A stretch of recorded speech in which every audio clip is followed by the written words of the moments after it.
entre la rama oriental de los Andes y el río Magdalena, siendo el asiento principal la meseta de Bogotá. La cultura chibcha. En esta cultura sobresalieron las tribus de los muiscas y la de los taironas por su organización económica, social, política y religiosa. En Colombia, esta cultura está conformada por los muiscas, que como ya dijimos habitaron el altiplano, los taironas en la Sierra Nevada de Santa Marta, los arahuacos, también ubicados en la Sierra Nevada, los guanes, los andaquíes, entre otros.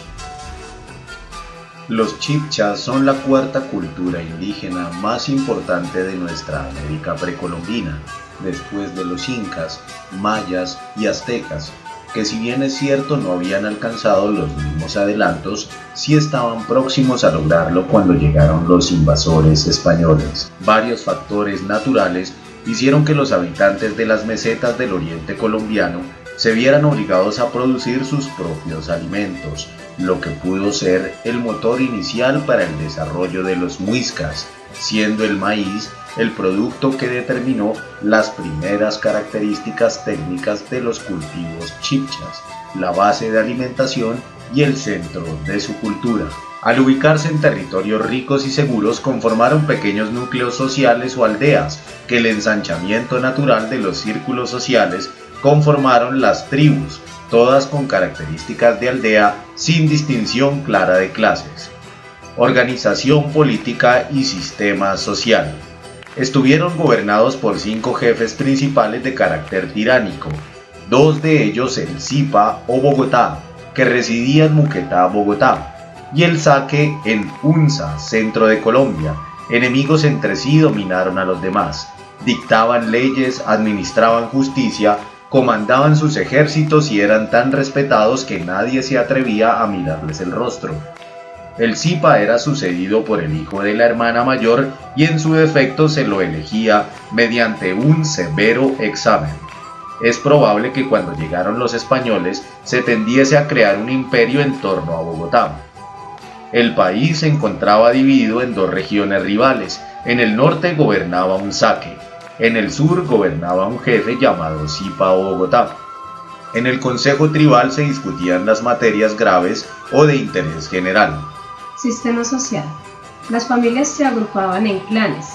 Había diferencias sociales provenientes de los oficios y dignidades. Admitían la poligamia. Regía la prohibición de contraer matrimonio dentro del clan. Sistema político. Los muiscas estaban organizados en 3 grandes cacicatos o confederaciones: el de Bacatá, Bogotá, el de Unza, Tunja, el de Tundaza, Duitama. Además, había otros cacicatos menores como el de Sáchica. Cada grupo de estos tenía su gobierno independiente, una jurisdicción territorial sobre una serie de poblados que les pagaban tributo. El jefe principal o cacique era obedecido por todos. El soberano más importante fue el Zipa o señor Bacatá, quien residía en Punza. Era venerado por sus súbditos, poseía grandes riquezas, joyas y disfrutaba de casas de recreo. Social y económicamente entre los muiscas existieron 6 clases o estamentos así. En primer lugar estaban los sacerdotes o jeques. En segundo lugar la nobleza guerrera o los guechas. En tercer lugar los pregoneros o aquellos funcionarios que hacían conocer la voluntad del cacique. En cuarto lugar los comerciantes, los artesanos y los agricultores, que se regían por un orden jurídico rígido. En quinto lugar, los mineros, en especial los que trabajaban en las minas de sal y esmeraldas. Y en sexto lugar, los esclavos, que generalmente eran prisioneros de guerra y a veces servían para los sacrificios religiosos. Los ancianos eran muy respetados, formaban parte de un consejo para ayudar a los caciques en el gobierno. Las leyes de los chibchas eran muy sabias. Castigaban con rigor a quienes robaban, mentían o mataban. Su principal legislador fue el Zipa Nemequeme. El Código de Nemequene fue un conjunto de leyes promulgadas por Nemequene, tercer Zipa de Bacatá, quien gobernó entre 1490 y 1514. El código de Nemequene se enmarca dentro del derecho indígena precolombino y comparativamente es muy similar a la noción occidental de derecho consuetudinario.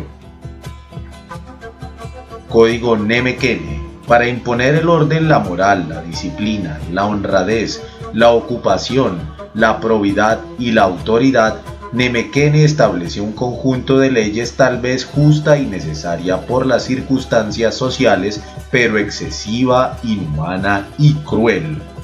Con bases en los usos, costumbres y tradiciones, y adoptado como derecho consuetudinario, estableció su cumplimiento mediante procesos breves y sumarios con fallos inmediatos dictados por los caciques.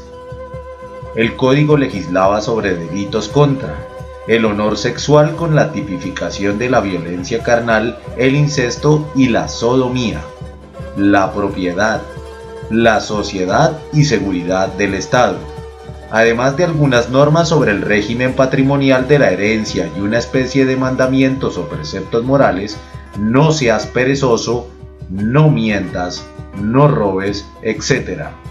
Contemplaba la pena de muerte al violador si era soltero. Si estaba casado, sería deshonrado, obligando a su esposa a cohabitar públicamente con 2 hombres.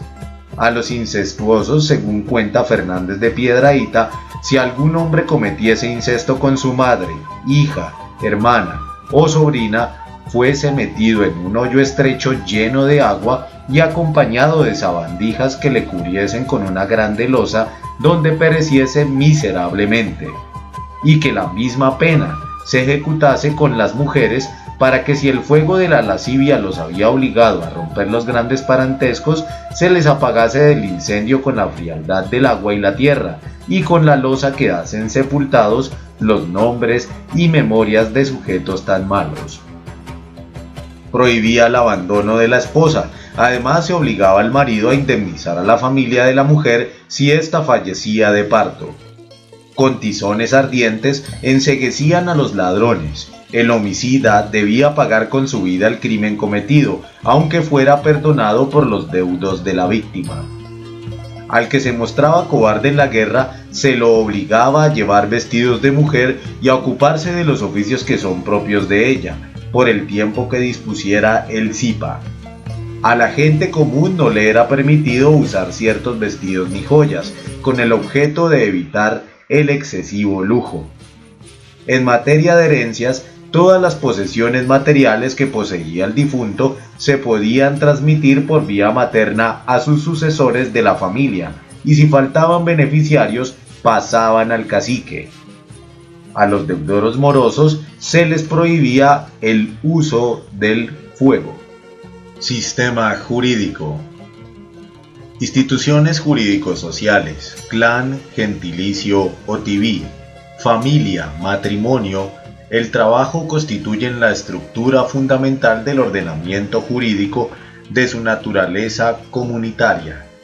Se derivan la mayor parte de las relaciones jurídicas del derecho.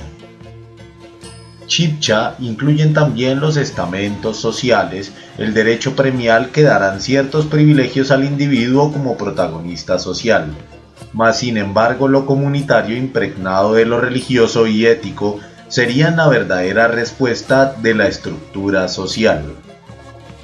En la cultura chibcha es preciso resaltar que se fomentó la igualdad de género, aunque se dice que en el círculo familiar el esposo era el jefe. Se llega a concluir que de alguna manera se dio una especie de matriarcado. Por ejemplo, el asunto de sucesión de gobierno se regía por línea materna y la mujer adquiría derechos únicos, como señalar periodos de castidad al marido y castigar con sus propias manos a los caciques por sus delitos. Estos aspectos dan cuenta de la importancia y la inclusión, aunque no fue total, de que gozó la mujer en la cultura chibcha. Normas de los chibchas.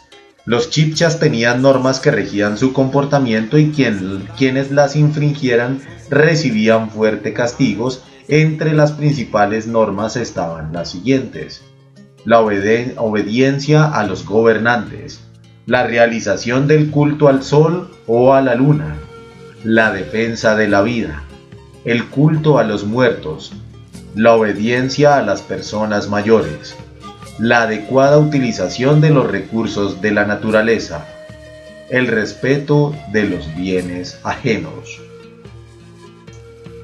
Fue la Chibcha una raza de magníficos orfebres, ceramistas y tejedores de mantas y telas.